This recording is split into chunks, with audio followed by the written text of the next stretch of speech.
Pendidikan sebuah bangsa hancur pertama kali ketika mereka bikin kurikulum.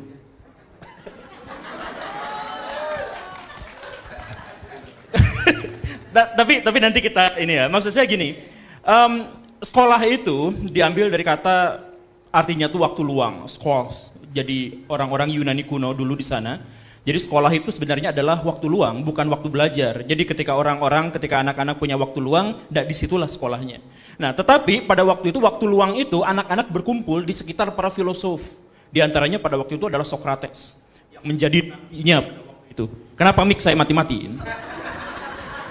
Enggak usah. Nah, ketika semakin lama semakin banyak yang berkumpul di antara Aristoteles, di antara Socrates itu, beneran. Ada konspirasi di sini.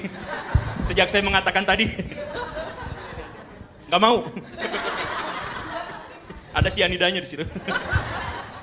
Ya, ketika anak-anak mulai makin lama makin banyak berkumpul di antara Socrates dan kemudian datang orang tua mereka bawa oleh-oleh. Terima kasih Pak Guru karena sudah membuat anak saya menjadi lebih bijak, menjadi lebih pintar dan sebagainya. Kalau bisa waktu luangnya dikasih lebih banyak lagi, kalau bisa tempatnya dikasih lebih banyak lagi dan seterusnya dan seterusnya. Kemudian Socrates pada waktu itu komplain dan protes. Kalau semuanya belajar di saya, lalu ketika negara ini diserang oleh bangsa lain, siapa yang menjadi tentaranya? Kalau misalkan kita terus-terusan belajar kebijaksanaan, belajar filsafat, belajar matematika, fisika, lalu ketika bangsa ini lagi kekeringan, siapa yang nanti akan menjadi juru taninya, tukang petaninya? Makanya Socrates kemudian mengatakan setiap orang itu unik, spesifik, otentik, berbeda satu orang dengan yang lainnya. Jadi tidak boleh ada satu lembaga tertentu yang bikin sebuah kelas besar dengan peraturan yang sama, KKM yang sama, standar yang sama untuk setiap anak. Maka kurikulum manakah yang terbaik dalam versi Socrates itu?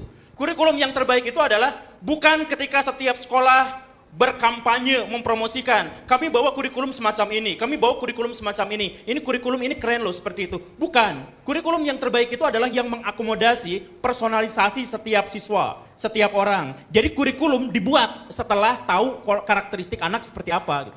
Jadi kalau saya adalah orang yang misalkan memiliki bakat yang luar biasa dalam kemampuan berbicara misalkan.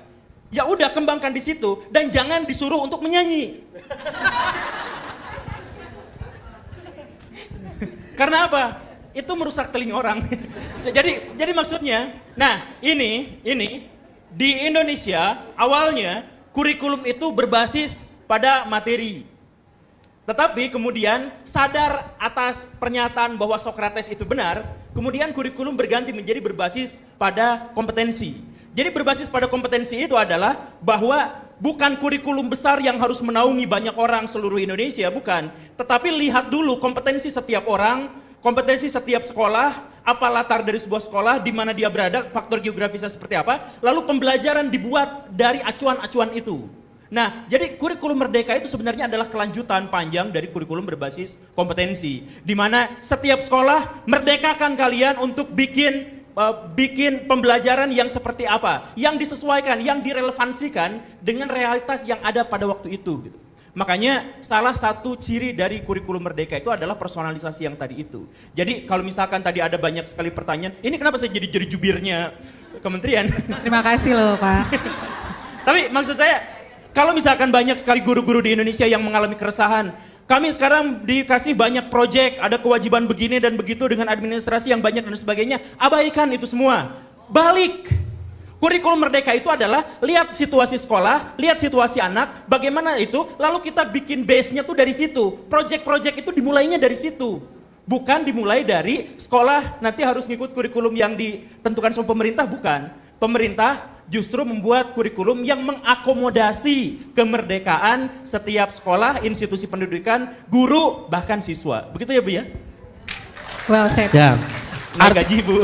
Artinya itu harus sesuai dengan school konteksnya dan school culture-nya ya. Iya. Dilihat dari di mana sekolah itu berada, letak geografisnya kah, atau sekolah itu misalnya ada di pegunungan, atau sekolah itu ada di tengah-tengah, di pinggiran pantai, itu harus menyesuaikan dengan apa yang terjadi di lingkungan sekitar sekolah itu. Bahwa mereka dimerdekakan untuk membuat sebuah pembelajaran yang bisa relevan dengan situasi sekitar dari di mana sekolah itu berada, bukan begitu? Bukan begitu. Bukan. Bukan. Begitu bukan? Jadi, Gempa Aceh tahun 2004 itu sekitar 190.000 orang meninggal dunia di Sumatera. Seandainya sekolah-sekolah pada waktu itu menerapkan kurikulum merdeka, ya maka diperkirakan yang meninggal hanya sekitar 10 sampai 20.000 orang. Kenapa seperti itu?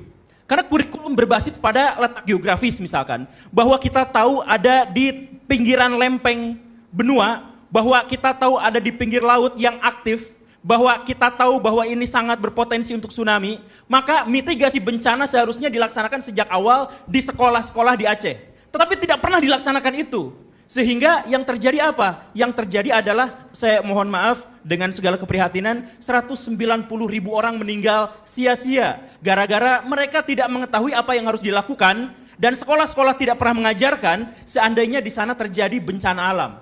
Sekarang misalkan di Indonesia, kurikulum guru-guru di Indonesia selalu diajarkan bagaimana misalkan apa yang dimaksud dengan pembuluh kapiler, pelajaran biologi ngebahas tentang bagaimana ikan itu punya peredaran darah dan sebagainya. Kenapa sekolah-sekolah gak ngajarin bahaya diabetes biar tidak banyak yang gendut?